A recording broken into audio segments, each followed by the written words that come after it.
Hello बच्चों, अस्सलाम वालेकुम and very good evening to all of you. I welcome you all to my class, Shahid Sir's Education Point. This class is for class 4th semester and the subject is psychology. तो हमने कल एक question पढ़ा था, बहुत ही important question था, that is measurements, यानी scales of measurement. हमने 4 स्केल्स ऑफ मेजरमेंट पढ़े. तो उसमें और एक क्वेश्चन है ग्राफिकल रिप्रेजेंटेशन. लेकिन ग्राफिकल रिप्रेजेंटेशन पढ़ने से पहले हमें और एक चैप्टर पढ़ना है. बेसिकली हम पहले स्टैट का पोर्शन पढ़ते हैं, उसके बाद ग्राफिकल रिप्रेजेंटेशन आपको समझ आएगा. लेकिन उन्होंने पहले ही ग्राफिकल रिप्रेजेंटेशन डाला है, तो इसलिए you don't bother about that कि आपको लगेगा शायद सर ने ये क्वेश्चन डिलिबरेटली स्किप किया है. बेटा, मैं कोई भी क्वेश्चन स्किप नहीं करने वाला हूँ, लेकिन समझने के लिए आपको पहले थोड़ा बहुत स्टैटिस्टिक्स के बारे में समझना है, जो आपका दूसरा यूनिट है. इसमें आपको मीन, मोड, मीडियन, कोरिलेशन वगैरह वगैरह पढ़ना है. बहुत सारे क्वेश्चंस पढ़ने हैं. इसके ऊपर हम 2-3 लेक्चर्स देंगे. उसके बाद हम ग्राफिकल रिप्रेजेंटेशन में आते हैं. तो ये इट्स इंपॉर्टेंट. पहले हम स्टैटिस्टिक्स के टर्म्स सीखेंगे, तो उसके बाद आपको ग्राफ यूं समझ आएगा. समझ आ गया बेटा? तो इसीलिए दिस इज द रीज़न कि मैंने इस टॉपिक को स्किप किया है. मैं ग्राफिकल रिप्रेजेंट तब तक आपको नहीं समझा सकता हूं जब तक मैं आपको सीरीज़ के बारे में ना बताऊं. What is higher limit, lower limit, ये सारी पॉइंट्स मुझे आपको कवर करने हैं. फॉर एग्जांपल इंक्लूसिव सीरीज़ क्या है, एक्सक्लूसिव सीरीज़ क्या है, ये सारे पॉइंट्स मुझे आपको समझाने हैं. तो उसके बाद आपको ग्राफ समझ आएगा. ठीक है, तो चलते हैं बेटा. आज हम स्टार्ट करते हैं दूसरा यूनिट, जो कि स्टैटिस्टिक्स का यूनिट है. Let me tell you one thing, जो स्टैटिस्टिक्स के रिलेटेड जितने भी ऑब्जेक्टिव्स आते हैं, स्टैटिस्टिक्स, हाँ, ये हमारा टॉपिक है स्टैटिस्टिक्स में. तो मेन फोकस क्या रहेगा, मैं ज़्यादा अब इसको नहीं खींचूंगा क्योंकि एग्जाम आने वाला है. तो बहुत सारे स्टूडेंट्स कमेंट भी कर रहे हैं, सर हमारा सिलेबस जल्दी से कंप्लीट करो. तो वो बात भी हमें जहन में रखनी है.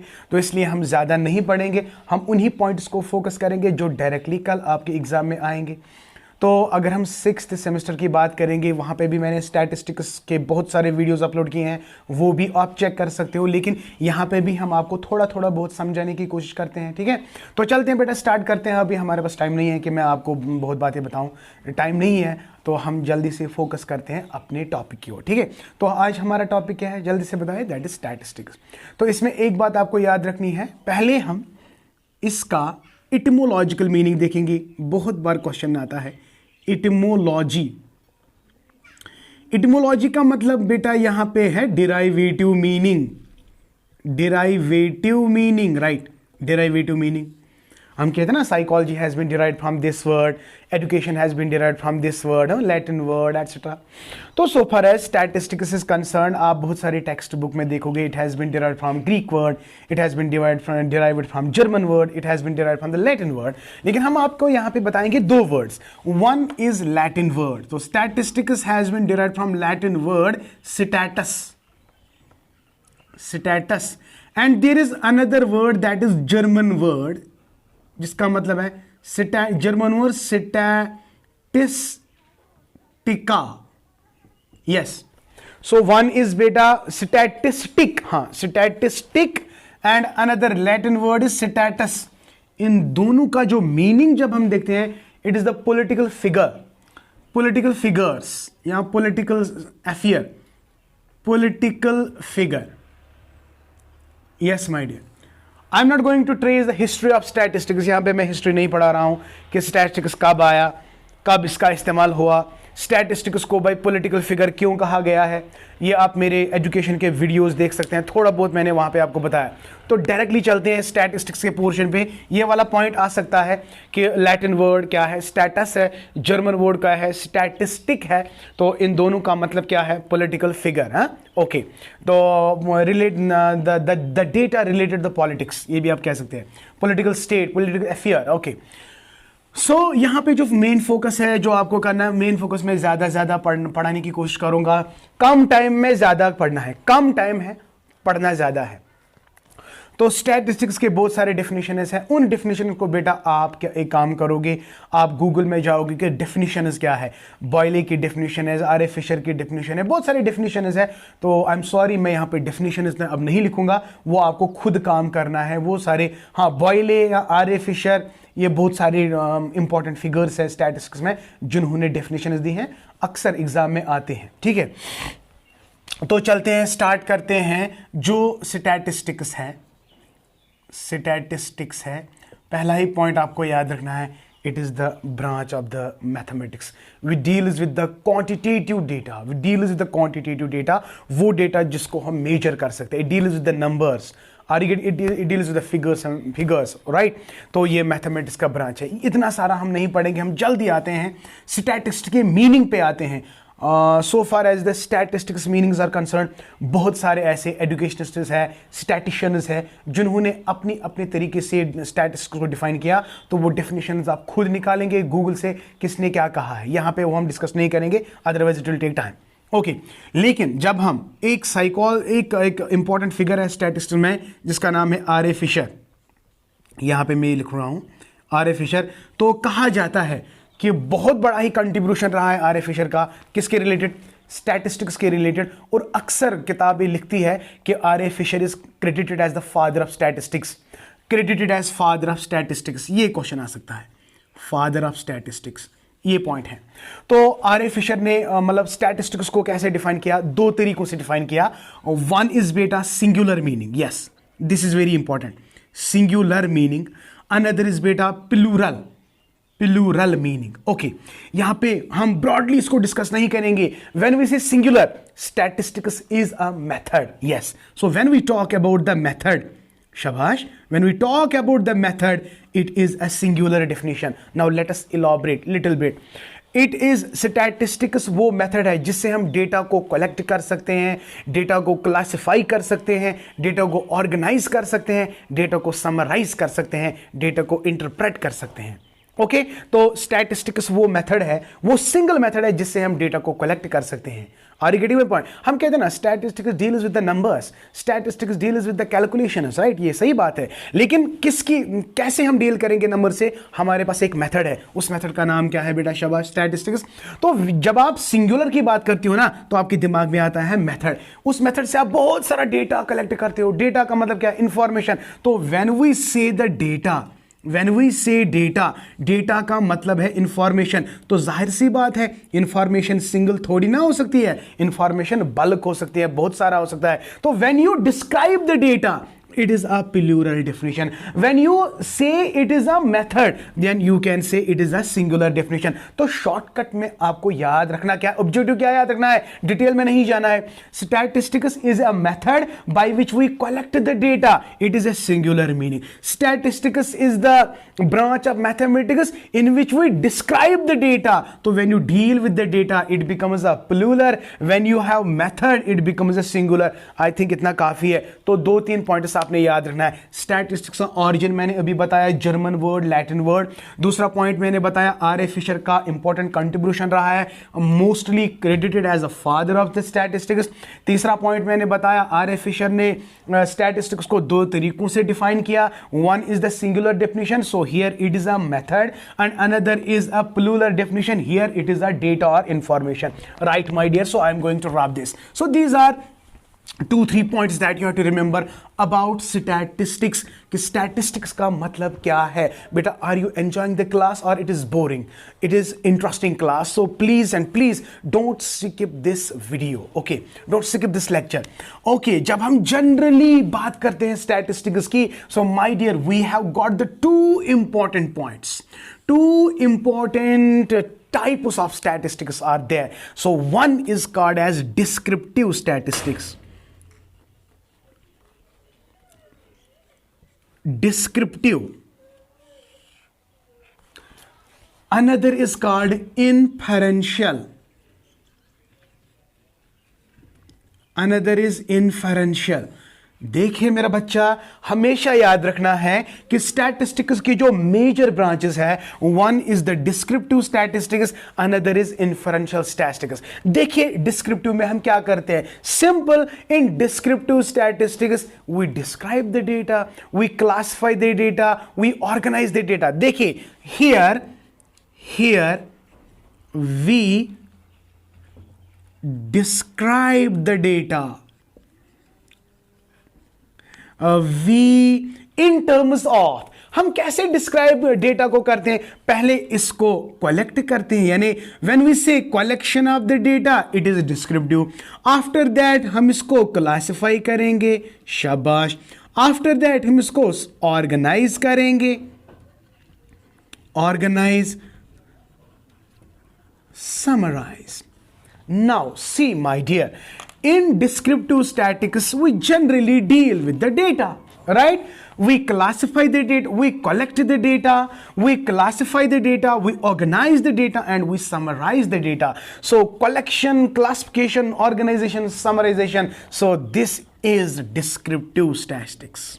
This is descriptive statistics. So what is descriptive statistics? Sir, in descriptive statistics, we deal with the data, we deal with the collection of the data, organization of the data and summarization of the data. I hope beta this is clear to you. Okay, जब आपने पूरा data को understand किया, when you understand the data, कैसे understand किया, पहले उसको collect किया, क्लासिफाई, ऑर्गेनाइज, समराइज, तो अंडरस्टैंड करने के बाद उस डेटा के रिलेटेड आप कंक्लूजन ड्रा करोगे.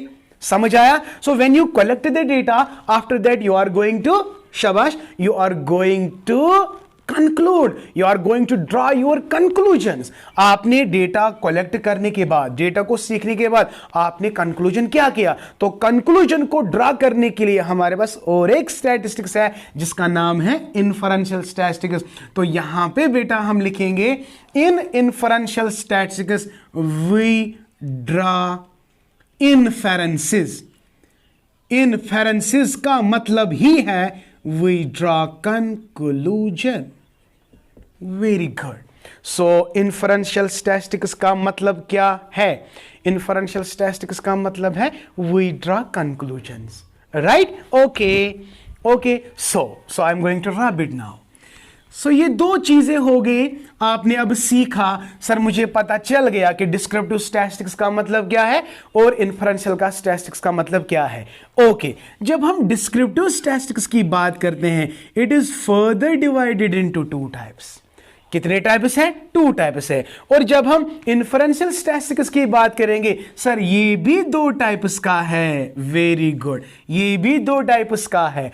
तो डिस्क्रिप्टिव में कौन से टाइप्स है? देखिए, one is measures of central tendency. नाम तो सुना ही होगा, central tendency, right? So measures of central tendency. Another is measures of dispersion. Measures of dispersion. Yes, इसका और एक नाम है variability. Variability. उसका और एक नाम है scatterness. Scatterness. Okay, my dear. So, how many types of descriptive statistics are there? Sir, there are two types of descriptive statistics. One is measures of central tendency, another is measures of scatterness. अब measures of central tendency में क्या रखेंगे और measures of dispersion में क्या रखेंगे? Very, very, very important. फिर बाद में मत कहना. जब हम measures of central tendency की बात करते हैं, हम यहाँ पे तीन चीजों को डिस्क्राइब करते हैं. कितने चीजों को? वन इज बेटा mean, another is median, another is mode. Mean जो है it is denoted by X and bar, median is simply R M, and mode is denoted by Z. Okay, so in central tendency, how many things you have to define, how many things you have to describe? You have to describe what is mean, what is median and what is mode. ये हम अलग अलग पढ़ेंगे. I told you that it will take 2-3 days to this unit, but don't take tension बेटा, I am with you, I am with you, don't worry. So कितनी चीजें? कल question आएगा, mean is present in central tendency, mode is also present in central tendency, median is also present in central tendency. तो इनको generally averages कहते हैं. क्या कहते हैं? एवरेजेस. किसी को mathematical average, positional average, location average, ये हम आगे पढ़ेंगे, ये हम आगे पढ़ेंगे एक एक पॉइंट को लेकर. ओके, तो कितनी चीजें इंक्लूड हो गई सेंट्रल टेंडेंसी में? सर तीन चीजें. तो याद रखना, मोड किसका? सेंट्रल टेंडेंसी का. मीडियन सेंट्रल टेंडेंसी का. मीन सेंट्रल टेंडेंसी का. ओके ओके, तो चलते हैं बेटा. इसी तरह इसमें बेटा जी आपको चार पढ़ने हैं. कितने पढ़ने हैं? चार. R Q, R R Q A S, RQAS, R means range, तो पहला range, first is range, QD quartile deviation, AD average deviation और इसका दूसरा नाम है mean deviation, and fourth one is SD standard deviation. Standard deviation किस में आएगा? डिस्पर्शन में। एवरेज और mean deviation dispersion, quartile deviation dispersion, range dispersion. ये ऑलरेडी वीडियोस मैंने बेटा ऑलरेडी अपलोड किए हुए हैं। आप एक काम कर सकते हो, आप मेरे प्लेलिस्ट में जा सकते हो, वहाँ पे आप चेक करोगे 6th सेमेस्टर एजुकेशन, और वहाँ पे आप मतलब निकाल सकते हो कोई भी वीडियो स्टैटिस्टिक्स के ऊपर जिसका मैंने लेक्चर दिया है। ठीक है, ओके। लेकिन यहाँ अगर आप ये भी मतलब स्टडी करते हो तो कोई मसला नहीं। तो ये हो गया कि डिस्पर्शन में कितनी चीज़ें, रेंज, QD, AD, SD। तो range, quartile deviation, mean deviation, standard deviation, तो हो गया ये। आई गारंटी यू बेटा ये जो वीडियो है ना, इसमें कल 2-4 क्वेश्चन होंगे, श्योरली 2-4 क्वेश्चन इसी वीडियो में। तो उसके बाद कौन सा है? Inferential statistics. ये भी 2 किस्म का है, one is parametric statistics, another is non parametric. Very good, ये हमें डिटेल में पढ़ना है, पैरामीट्रिक, नॉन पैरामीट्रिक। अगर आपका डिस्ट्रीब्यूशन नॉर्मल है, अब ये नॉर्मल क्या है सर? अगर आप में डिस्ट्रीब्यूशन नहीं है, डिस्ट्रीब्यूशन फ्री है, यानी कोई डिस्ट्रीब्यूशन नहीं है, ये नॉर्मल कब कहेंगे? ये हम नॉर्मल प्रोबेबिलिटी कर्व में आपको सिखाएंगे। फिलहाल आप इतना याद रखेंगे, पैरामीट्रिक में डिस्ट्रीब्यूशन नॉर्मल होती है, नॉन पैरामीट्रिक में डिस्ट्रीब्यूशन नहीं होती है, इट इज डिस्ट्रीब्यूशन फ्री। तो पैरामीट्रिक में अगर हम बात करेंगे, पैरामीट्रिक में हम यहां पे रेशो स्केल और इंटरवल स्केल का ज्यादा इस्तेमाल करते हैं। यह बात इंपॉर्टेंट है भाई, पैरामीट्रिक में हम रेशो और इंटरवल का स्केल का इस्तेमाल करते हैं, यहां पे हम नॉमिनल का ज्यादा और ऑर्डिनल का ज्यादा इस्तेमाल करते हैं। हो गया क्लियर? तो parametric statistics is that statistics which we measure on ratio scale and interval scale. हो गया ये पैरामीट्रिक का। नॉन पैरामीट्रिक स्टैटिस्टिक्स वो स्टैटिस्टिक्स है जिसको हम मेजर कर सकते हैं नॉमिनल और ऑर्डिनल स्केल से। हो गए 2 points.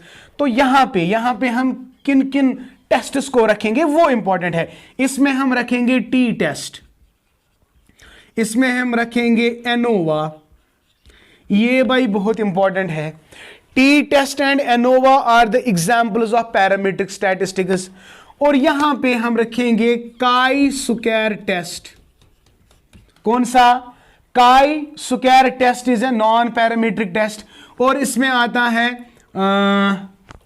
स्पीयरमैनस coefficient of correlation, Spearman's coefficient of correlation. इसमें विल्कॉक्सन टेस्ट आता है, बहुत सारे टेस्ट है, मैन वाइटिनी यू टेस्ट, उतना सारा आपको याद नहीं रखना। ये वाला क्वेश्चन आ सकता है कि काई स्क्वायर टेस्ट कौन सा टेस्ट है, नॉन पैरामीट्रिक है। तो टी टेस्ट, एनोवा, हाँ इसमें कार्ल पियर्सन आता है, Karl Pearson product movement method. तो ये 3 इसमें और ये 3 इसमें, नॉन पैरामीट्रिक में।